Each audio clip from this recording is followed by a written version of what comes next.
de naître. Deuxième attitude des mages, c'est qu'ils ont laissé leur palais ou leur habitation, leur famille, leurs amis, pour se mettre en marche, pour suivre cette étoile qui les a guidés jusqu'à Jérusalem dans un premier temps. Et alors, bien, le roi Hérode, lui, eh bien, n'a pas quitté ses habitudes, il a continué à vivre sans se poser de questions. Et puis la troisième attitude qui distingue les mages de Hérode, c'est qu'ils viennent à perdre de vue l'étoile, mais ils vont persévérer dans leur recherche et ils vont retrouver l'étoile qui va les guider jusqu'à l'enfant Jésus, où ils vont justement se prosterner devant lui, lui offrir leurs dons, l'encens, l'or et la myrrhe. Et tandis que le roi Hérode, lui, eh bien, il se réfugie dans le mensonge. Il va dire au roi mage, eh bien, allez le trouver, là, et puis quand vous l'aurez trouvé, vous viendrez me l'annoncer, moi aussi j'irai me prosterner devant lui. C'était un beau mensonge, parce qu'en fait, il ne voulait pas aller se prosterner, mais plutôt aller l'éliminer, cet enfant, qui était gênant pour lui. Alors, pour les mages, l'étoile a été un signe de Dieu. Et on pourrait penser que, eh bien, pour être un signe de Dieu, il faut avoir un éclat extraordinaire, avoir une caractéristique de flamboyante, je dirais, pour manifester la grandeur de Dieu. Mais en fait, on n'a pas besoin pour être justement un signe de Dieu d'avoir cet éclat magnifique. Hein?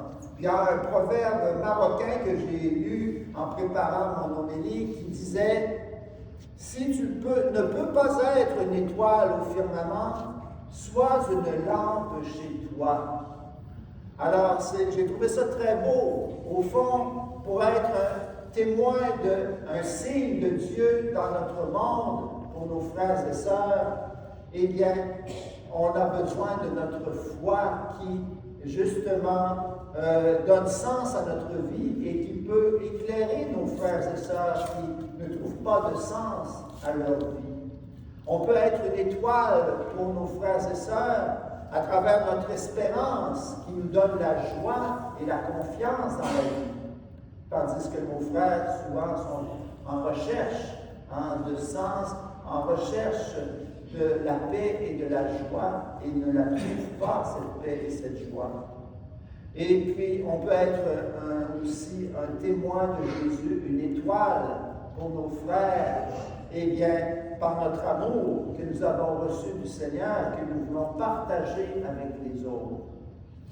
Alors, l'important, justement, c'est de suivre l'exemple des mages qui ont donné tout ce qu'ils avaient, des beaux cadeaux qu'ils ont apportés à Jésus, l'or, l'encens et la myrrhe, qui ont toujours été interprétés comme le don d'un don royal. L'or, c'était un signe de la royauté de Jésus, qu'il reconnaissait être le roi du monde.